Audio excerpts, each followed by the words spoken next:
வணக்கம். ஜெயராம், காளிதாஸ் ஜெயராம் 2 பேரும் சேர்ந்தே இந்த படத்தை தீவிரமாக ப்ரமோட் பண்ணிகிட்டு இருக்காங்க. எப்பவும் போல் தமிழ்லையும் ரிலீஸ் ஆகுதுன்ற மாதிரி சொல்லிட்டு மலையாளம் மட்டும் தான் சென்னையில் ரிலீஸ் பண்ணியிருக்காங்க.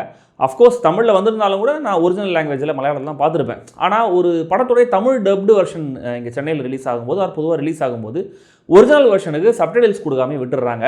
ஏன்னா டப்டு வெர்ஷனுடைய வியாபாரம் பாதிக்குங்கிறதுனால இருக்கலாம். இதனாலேயே நான் சில மூவிஸை மிஸ் பண்ணியிருக்கேன். இன்றைக்கி அது நடக்கலை அப்படிங்கிறது ஒரு ரிலீஃப். நீங்கள் அப்படி ஏதாவது படங்களை மிஸ் பண்ணியிருக்கீங்களா அப்படிங்கிறத கமெண்ட்டில் சொல்லுங்கள். சப்ஸ்கிரைப் பண்ணாதவங்க சப்ஸ்கிரைப் பண்ணிவிட்டு கண்டினியூ பண்ணலாம். இந்த விமர்சனம் எப்படி இருந்துங்கிறத கமெண்ட்டில் சொல்லுங்கள். பிடிச்சிருந்தால் லைக் பண்ணுங்கள், ஷேர் பண்ணுங்கள். சேனலுக்கு எக்ஸ்ட்ராவாக சப்போர்ட் பண்ணணும்னு நினைக்கிறவங்க மெம்பர்ஷிப் ஜாயின் பண்ணலாம். Mild spoilers ahead.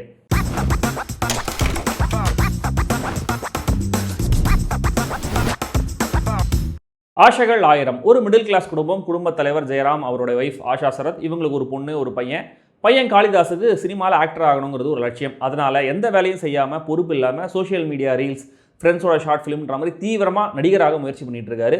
ஜெயராம் ஒரு மெடிக்கல் ரெப். ஒவ்வொரு மாதமும் வீட்டு செலவுகளை மேனேஜ் பண்ணவே கஷ்டப்படுற ஒரு மனுஷன். பையன் வேலைக்கு போய் சப்போர்ட் பண்ணால் நல்லாயிருக்கும் அப்படின்னு வெளிப்படையாக பேசுகிறாருன்னு நினைக்கிறாரு.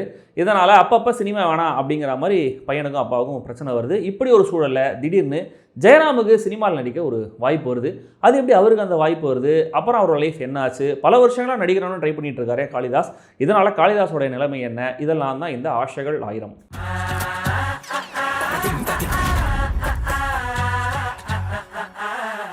அப்பா பையனுக்காகவே அளவெடுத்து செஞ்ச மாதிரியான ஒரு கதை. அதை 2 கேப்பபிளான நடிகர்களை வச்சு சுவாரஸ்யப்படுத்தியிருக்காரு இயக்குனர் பிரஜித். அப்பா சொல் பேச கேட்காத பையனை திட்டுற அப்பா, சப்போர்ட் பண்ணுறாமா, இந்த விஷயங்களை வச்சு கொஞ்சம் எமோஷன், நிறைய காமெடி, இந்த நெகட்டிவ் ரோலில் ஒரு சினிமா ஹீரோ கேரக்டர், அந்த கேரக்டர் கண்டிப்பாக ஈகோ பிடிச்சவராக தான் இருப்பார். இந்த மாதிரி எல்லாமே யூஷுவல் ட்ரோப்ஸ் தான். ஓவராலாக பார்த்தா இந்த படத்தில் புதுசாக எதுவும் இல்லை.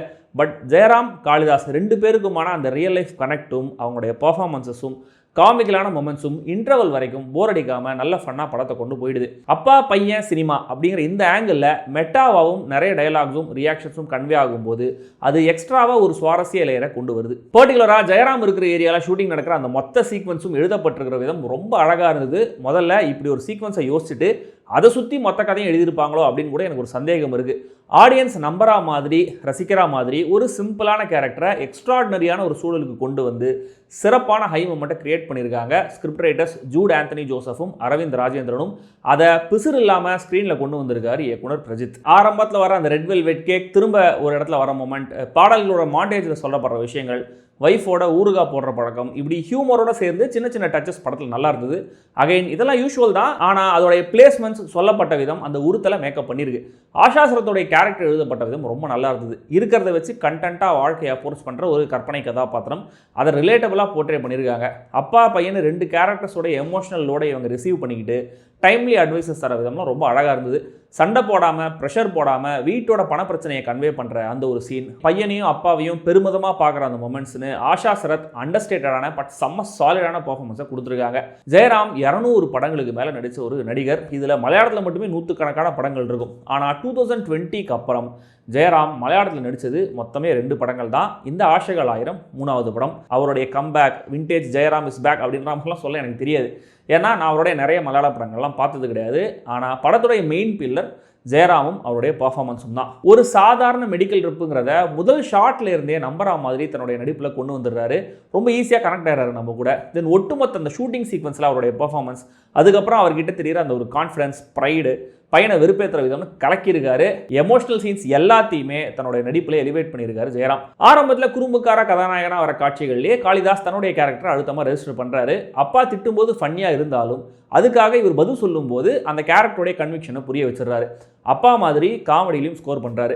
செகண்ட் ஆஃப் எமோஷனல் மூமெண்ட்ஸ்லையும், முக்கியமாக மொனலாக் மாதிரியான அந்த லாஸ்ட் சீக்வன்ஸ்லையும் ரொம்ப நல்ல பர்ஃபார்மன்ஸை கொடுத்துருக்காரு. நெகட்டிவ் ரோலில் ஷரஃபுதீன், அம்மா அப்பா பையன், இந்த 3 பிரதான கேரக்டர்ஸுக்கு ரைட்டிங்கில் இருந்து அந்த வெயிட்டேஜ் இந்த வில்லன் கேரக்டருக்கு இல்லை. ஆரம்பத்தில் கோமாளியாக தெரிகிற ஒரு ஈவிலான வில்லன் ஷரஃபுதீன் நல்லா நடிச்சிருந்தாலுமே கூட ரைட்டிங்காக இன்னும் கூட கொஞ்சம் பெட்டராக இருந்திருக்கலாம் இந்த கேரக்டர். அசிஸ்டன்ட் டைரக்டராக வர இஷானி கிருஷ்ணா கியூட்.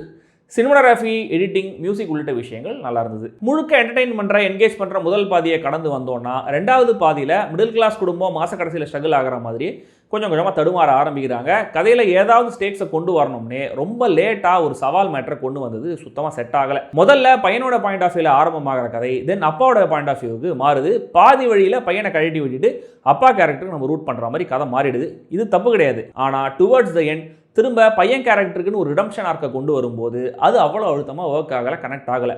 தென் ஒரு கேரக்டருக்கு பிரேக் கிடச்சி அதை ப்ரீமெச்சூராக கொண்டாடும் போதே அடுத்தது என்ன நடக்க போகுதுங்கிறது நம்மளுக்கு தெரிஞ்சிடுது. வில்லனுடைய பிளானும் என்னன்றது புரிஞ்சிடுது. பட் இந்த ஸ்டெச்சில் புதுசாக தெரிஞ்ச ஒரே ஒரு விஷயம், காளிதாஸ் கேரக்டர் எடுக்கிற ஒரு டிசிஷன். ஆனால் அதுக்கும் கரெக்டான க்ளோஷரை இவங்க கொடுக்கல. செகண்ட் ஹாஃபில் ஹியூமரும் கம்மியாகிறதுனால மெலோ ட்ராமா மட்டுமே டிரைவ் பண்ணுது. இது நரேஷனை கொஞ்சம் டல் ஆக்குது. மெலோ ட்ராமா ஒன்றும் கெட்ட வார்த்தைலாம் கிடையாது. ஆனால் அந்த மொமெண்ட்ஸ் சரியாக பில்ட் பண்ணப்பட்டிருந்தா, கொஞ்சம் ஃப்ரெஷ்ஷாக இருந்திருந்தா இன்னும் நல்லா இருந்திருக்கும். மெயின் கேரக்டர்ஸ் திடீர்னு இந்த கிளைமேக்ஸ் லொகேஷனுக்கு வரதுக்கான காரணமே புரியலங்கிறதுனால அது கொஞ்சம் ஆடாகவும் இருந்தது. ரொம்ப நல்லா பில்டான அந்த ஒரு எமோஷனல் மொமெண்ட் ரொம்ப சாதாரணமாக முடிஞ்சிருது. இப்படியான கதையை எடுக்கிறதுல இருக்கிற ஒரே பிரச்சனைங்கிறது இதுதான். இந்த கதையை ஃபேமிலி ஆடியன்ஸ் ஏற்றுக்கிற மாதிரி, ரசிக்கிற மாதிரி கொண்டு போகணும் அப்படின்னா அதுக்கு சேஃபஸ்டான வழி இதுதான். வேற வழி இல்லாமலாம் இல்லை. ஆனால் அதெல்லாம் ரிஸ்க் அப்படிங்கிற மாதிரி யோசிச்சு யூஸ்வலாக முடிச்சிருவாங்க. அப்படித்தான் இந்த படமும் முடியுது. மொத்தத்தில் இந்த ஆசைகள் 1000 ஹாஃப் ஃபன் ஹாஃப் ட்ராமான்னு ஒரு பெர்சன்டேஜில் இருக்கிற ஃபேமிலி என்டர்டெய்னர். நல்ல பர்ஃபார்மன்சஸ், ஹியூமர்லாம் இருந்தாலுமே கூட ரெண்டாவது பாதி கொஞ்சம் நம்ம பொறுமையை சோதிக்கிற லெவலில் தான் இருக்குது. ஸ்டில் இந்த படம் ஃபேமிலி ஆடியன்ஸுக்கு ஒர்க் ஆகிடும்ன்ற மாதிரி தான் நான் நினைக்கிறேன். நீங்கள் ஃபேமிலியோடய பார்க்கலாம், ட்ரை பண்ணுங்கள். சென்னையில் சப்டைட்டில்ஸோட தான் ஓடுது.